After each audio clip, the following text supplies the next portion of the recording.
Hi there, my name is Angela. I'm an RDI Consultant here at Ausome Match Autism Services and a podcaster for Raising Awesome. Today I'm going to be talking about a topic that most families have to deal with at some point, and that is how to guide an autistic child through loss or death of a loved one. A grandparent who has had a long life and a fairly relative passing. Although, as we know, death can come sudden, it can come prolonged, it can be traumatic. There's so many things. But in this instance, we're going to be talking about a pretty naturally occurring death of a loved one. I know in these conversations, it's very hard for parents to have, especially with an autistic child, because we're scared. We don't want to say the wrong thing.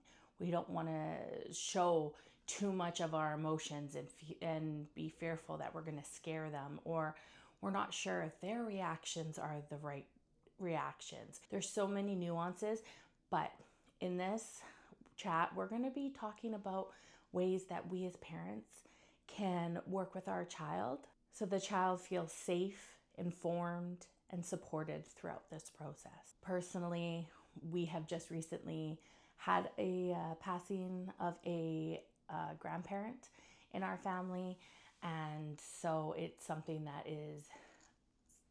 we've been directly working with my own child. So this is something that's very important to me, and I want to share this knowledge with other parents, because I think this is a topic that doesn't get talked about much, but it's inevitable that we all will lose, and we will deal with death at some point in our life.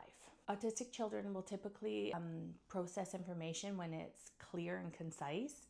So step one is going to ensure that we use clear, concrete, and literal language when talking to them about a death. Certain euphemisms, such as like they passed away, they've gone to sleep, or we lost them, can sometimes be confusing and may cause further emotional turmoil because they don't understand, what does that exactly mean? Especially when you say to someone, oh, they're just sleeping with the angels. That doesn't really tell the child what it is what has happened. Okay, does that mean when I go to sleep, am I gonna die? Is there a chance I'm gonna die when I'm sleeping? And so using the exact language will be really important for a lot of these kiddos. Something like, Grandma's body has stopped working. She's died. She's no longer able to feel, think, or talk to us anymore. You can say it calmly and with warmth so that your child feels supported and feels comfortable that they may be able to ask more questions if there's confusion. So step two is providing them with stability and predictability. So during the process of when a loved one dies, there's quite the process, emotional. There's people trying to arrange the funerals or memorials, what to do with the body. There's a lot of emotionally charged conversations. And for children, this can feel very intimidating. This can feel very confusing and unsettling. So we want to provide them with the most predictability that we can during this time. Reassure them that although this feels sad, that they are safe and that we will continue on with our lives as much as normalcy as we can. You can say things such as, although we won't be able to go to Grandma's house and see her anymore, we can still talk about her. We can look at pictures and discuss our memories of the time we got to spend with Grandma. We can also provide them with certain predictability of what the routine, the daily life will look like, or for the next little while, what will be happening. This week, while we go through this process of grieving, we might be focusing on having lots of family together. We will be seeing your cousins more. We will be planning a funeral or a memorial. and then we can talk a bit about what that will look like. One thing we want to make sure is that they feel safe and supported. So making sure we give them that time to feel and allow them to feel like they can ask questions and be their authentic self is really important. Number 3 is allowing them to feel their emotions in any way that that may look like. We all know that every person grieves differently, and so we don't want them we don't want to force them to feel a certain way if that's not genuinely how they are feeling. You may find that your child may be showing immediately super upset, tears, emotions, and then they've moved on. Or maybe they might not have any reaction at all. And then maybe a weeks down the road, they start asking all these questions. Every way is okay. Any way that a child is processing this information is okay. We want to make sure that we are supporting them, answering their questions as best as we can, and providing them that connection and comfort during this process. We want to tell them this as well. You can say, I can see that you're really upset right now, and that's perfectly normal to feel all these overwhelming emotions. If you want, we can talk about it. I would love to hear your memories of of your time with grandma, or I would love to hear what your thoughts are and if you have any questions that we can talk about. Or maybe the conversation goes something like, hey bud, I know it's a sad time with grandma passing, and it's okay if you don't feel any direct emotions. That's okay. But I want you to know that if you do have any questions or if you do want to talk about it, I'm here to talk about it with you. It tends to keep the door open without putting direct pressure on them. So number 4 is preparing them for rituals such as funerals, wakes, memorials, whatever that may look like. Every person might deal with this differently based off of their culture, their beliefs, etc. So this will be very specific to your family dynamic. But what is important is that the child is prepped beforehand. And no matter what that memorial, the service, the blessing, whatever it is that celebration looks like, we want to make sure that the child is prepared as much as we can give them this information beforehand so that it eases their anxiety and they feel more control in the situation and knowing what to expect. You can explain to them what they might see or hear. They might see people crying, or there might be a lot of people hugging, talking about memories. During the service, there might be an open casket.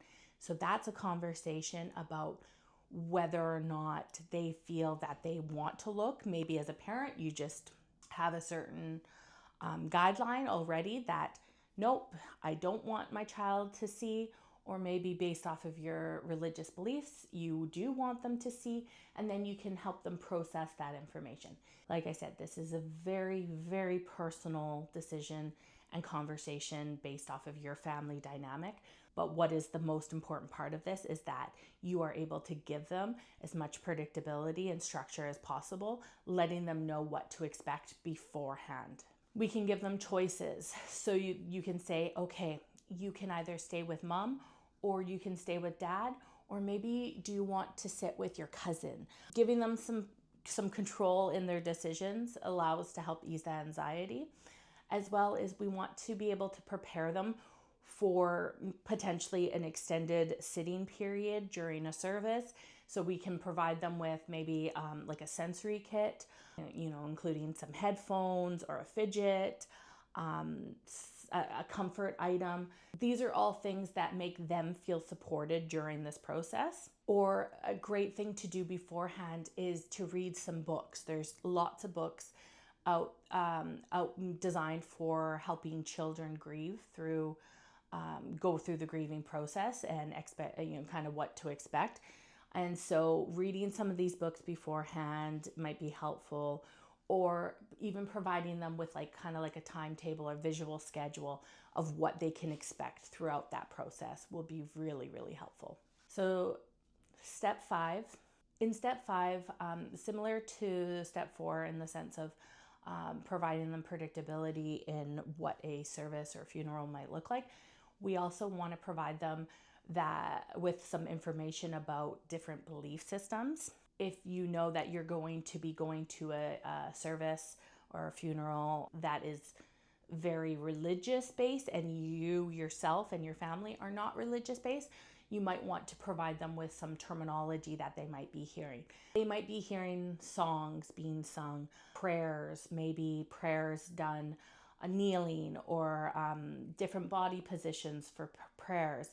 There's so many different religions and the way that they do different services differently. So providing them with that predictability would be, again, very helpful. Speaking of religions, if you believe in a certain faith, you can answer this based off of what your faith believes. If you are not faith-driven or you don't practice any religion, you can explain to your child, well, this family believes in this, and this is how they process during when someone passed away. In our family, we do this. Again, you're showing them that there's different ways, and it's all okay to think differently and believe and practice different religions. But the important thing is we want to make sure that they feel respected, and that they show respect to other people's beliefs. Finally, step 6 is creating these memories, ensuring that they've created this memory bank of all these memories, of the positive memories, as best as we can. A beautiful way to help your child connect with these memories is by talking about the person who's died, looking at pictures, reminiscing, and talking about our memories and different situations that have happened, some of their accomplishes and achievements. Maybe by remembering certain smells, chocolate chip cookies always remind you of your grandma. So making some chocolate chip cookies together, or drawing a picture, having your child draw a picture of their family. These are ways that will make the connection that, yes, this person was here, they have now passed away or have died, and this is a way that we can make these memories together. You can say something along the lines of, even though her body has died, her memory will live on with us. As we know, grief is not linear, especially for autistic children. We want to make sure that they feel supported. We want to answer their questions and provide them with guidance, support, and warmth. The most important part is having a steady presence in your child's life, answering any questions we can as best as we can, and providing them with love and compassion. I hope this was helpful. And remember, parents, you can do these hard things.